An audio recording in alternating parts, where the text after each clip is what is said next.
Let's start with the good news. I mean, good news. Wow. I was worried. I was worried about this election for Milei. I was because of the regional elections, and I'm not an expert on Argentinian, I'm not an expert on Argentine, and I'm certainly not an expert on Argentinian politics. And the polls were mixed. They were showing Milei kind of neck and neck with the Peronists, maybe leading them a little bit, but neck and neck. 40% of the Argentinian population lives in Buenos Aires, and Buenos Aires is the province he lost during the regional elections, so that was a worry. The economy had slowed down or wasn't doing as well since that election, and confidence in the peso, which then affects the election.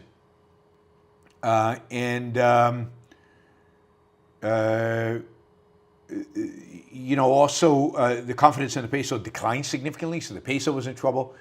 Now, Trump kind of helped bail Milei out a little bit by doing a $20 billion guarantee and then promising to help raise $20 billion in the private markets. So that was, I think, helped him in the election. But it was very dicey, and yet he pulled it off. I mean, he got over 40% of the vote. He beat the Peronists by about 10 percentage points. He has significantly bolstered his position in Parliament to the point where now if he vetoes a bill, they won't be able to override it. They could override it before. He still is a long way from a majority, let's be clear, so he's going to have to work with other political parties. There is a right-of-center political party, kind of a right-of-center, Marci, who was president 8 years ago, leads a political party that is right of center, that is on many issues friendly to Milei, so he will have their backing, but he's going to have to form some kind of broader coalition to actually get a majority in Parliament, and he needs a majority. He needs a majority if he wants to do everything he wants to do, and there are a few things that he's going to need Parliament's help to do. He needs Argentina desperately needs tax reform. It's got a horrible tax system. It disincentivizes pretty much everything. It disincentivizes investment, disincentivizes exports, disincentivizes imports, disincentives work. Simplification and elimination of a lot of taxes, particularly on export imports, on capital. We'll see, but he's going to have to put together comprehensive tax reform in the new parliament, and he's going to need a majority to pass that. The Peronists will not support that, and they're still the largest single political party in parliament. It's just now that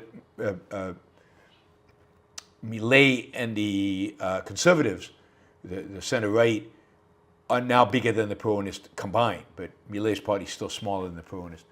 But here's the thing about Milei, before we get to the other things he needs to do or is going to do. Just a few years ago, he didn't exist.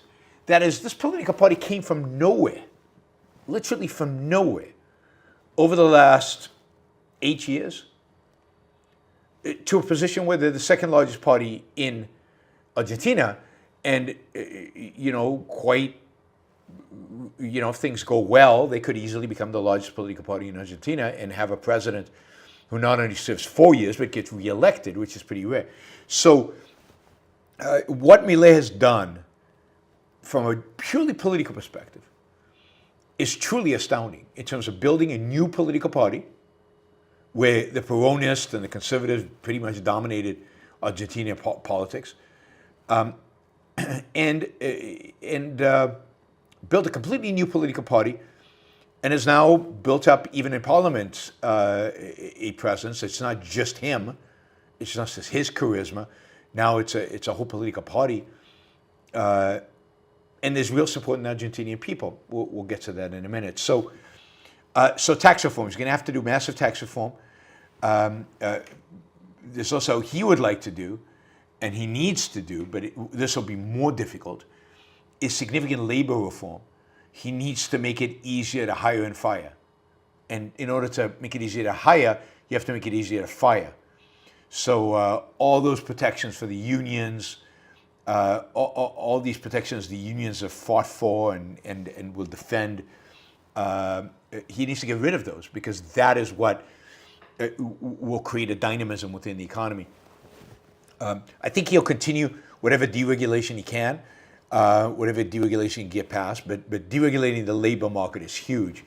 I think he tried to do that early, but he couldn't get it past Congress. He needs to do pension reform. Again, the system is convoluted and corrupt and ineffective, and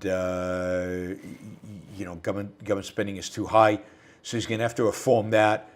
And then the other things that he wanted to do and couldn't do was a lot of privatization. Some privatization he got through the first time. There's a lot more he would like to privatize.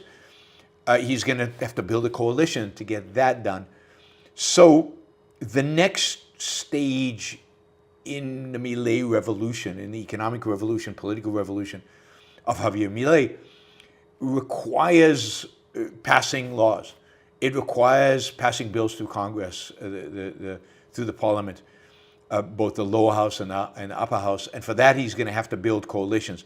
First of all, with the conservatives, but then I think with some of the smaller regional political parties who tend to be leftists, but maybe he can selectively carve out people, give them the right incentives, play politics. He's not very good at that. But, maybe he's got some people within the party who'll be able to do it. He also comes with a real mandate. He did win, right? He got more votes than any other political party by a significant margin. So the Argentinian people clearly made a statement. And what's interesting is that in Buenos Aires, where, again, the Peronists basically beat him in the provincial voting, the people who typically voted Peronists, the poor primarily, even though the Peronists have done nothing for the poor, but they keep promising. They always promise. And somehow the poor believe them. Anyway, it looks like the poor just stayed home this time. They didn't necessarily, back Milei, but it does seem like they stayed home and didn't vote for the Peronists. Generally, one of the sad things about this election, one of the few sad things about this election, is that turnout was very, very low. I think the lowest in something like 40 years. 68%, I think, of the population voted, where they usually have much higher because they have compulsory voting. So a lot of the population said, we're just going to stay home and see what happens.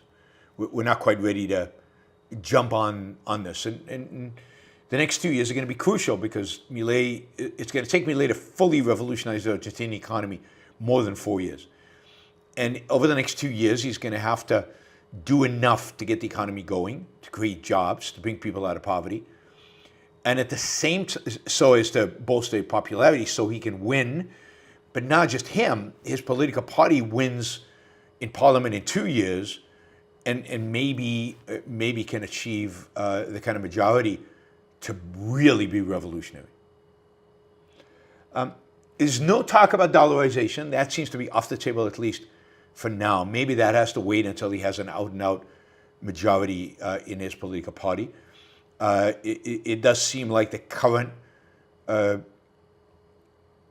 currency regime will stay, and he will.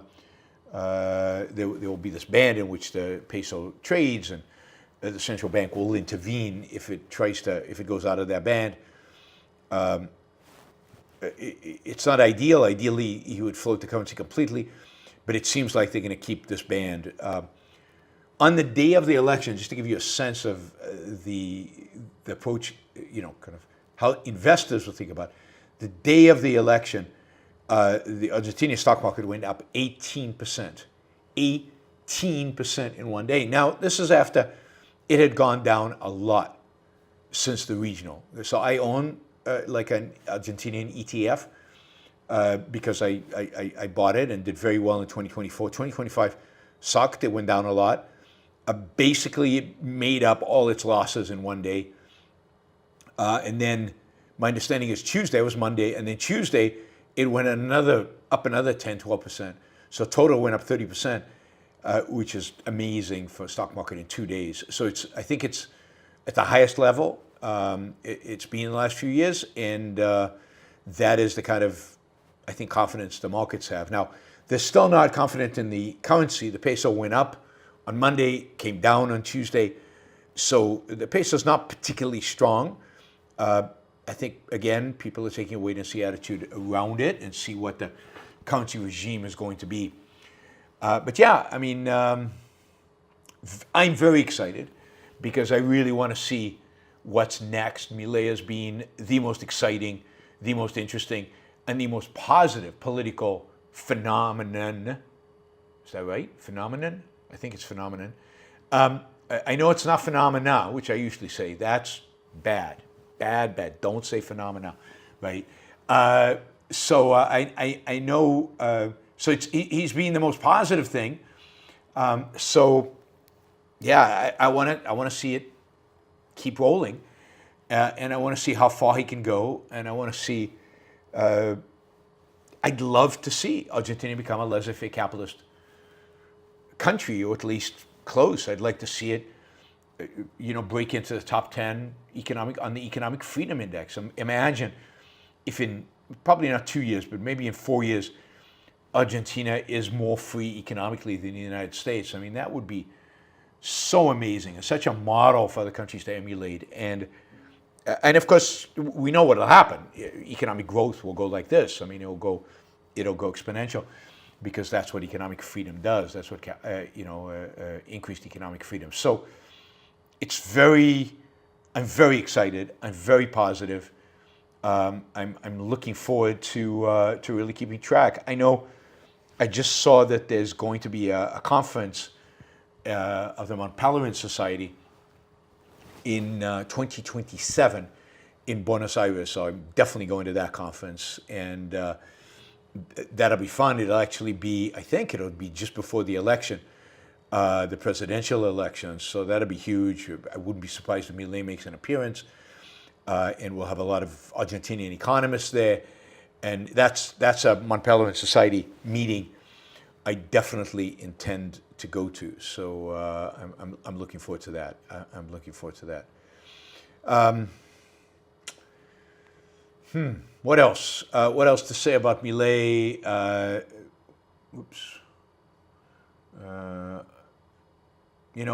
Again, it's not a slam dunk. I want to make that clear. It's still going to be hard. There's still going to be coalition building going to be necessary. He's going to have to prove that he can do that. He's going to have to, I hate to say this, but he's going to have to compromise. He's going to have to, this is the standard, right? This is the standard in politics. Anything that moves you towards more liberty, towards more freedom is good. So even if you don't get 100% of freedom, it's better to get 70% than where you are today, which is 20%, right? So you want to move towards more freedom, and if he can keep moving the dial, keep moving the country, keep moving the laws, keep moving the regulatory regime towards more freedom, privatize and deregulate, and fix the tax system. That's going to be huge if he can fix the tax system, and get rid of all the capital controls. This is. In the next 2 years, you'll know things are successful if Milei has gotten rid of all the capital controls, all the restrictions on the ability to use dollars and move dollars and in and out, and export and import controls are all gone, and the tax system is simplified. It would be amazing if Milei implemented kind of a flat income tax, or a consumption tax and got rid of the income tax, even better. And then got rid of all other taxes. Imagine if Argentina, there probably are a few countries that do this, but imagine if Argentina, a place that everybody's looking at, instituted a simplified, one tax, one simple flat tax, and then prospered. It would be truly amazing. And the thing people are going to look at is, if you still got about 30% of the Argentinian population living in percent of the population should be poor, as defined by, I guess, relative poverty, and there's no reason he can't really make a significant dent in the poverty rates over the next 2 years. And you do that by moving incrementally, but moving towards more freedom. More freedom. Vote down anything that moves you away from freedom, I don't know, tariffs, for example, and vote for anything that moves you towards more freedom, like eliminating tariffs, for example. That should be the principle of politics. Now, some bills move you towards and move you away at the same time, so you have to be careful, right? But that is the principle. All right. What Milei's done is truly astounding. He is a real political hero in a world where there are no political heroes. There really is nobody to admire and nobody to respect and nobody doing anything close. I haven't seen this video, but a lot of people in the chat are saying that Nikos has recently put out a really good video on Milei. I'm not surprised. Nikos does really good videos. He's got a number of videos on a number of different topics that are really good. Go check them out. Subscribe to Nikos' channel. Subscribe to Substack. Subscribe to his Twitter account.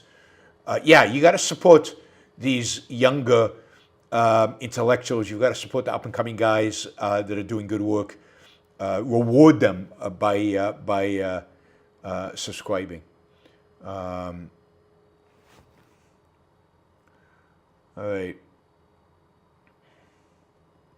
Yeah. So I think that we are moving towards a dramatic changes in Argentina over the next 2 years. And again, I think Milei is best politician on the planet right now. The only one that I know of systematically, thoroughly moving a statist economy towards greater freedom. And he's got to give him credit for that. Whatever vices he has, and I'm sure he has some, that is such a huge virtue that vices are forgiven.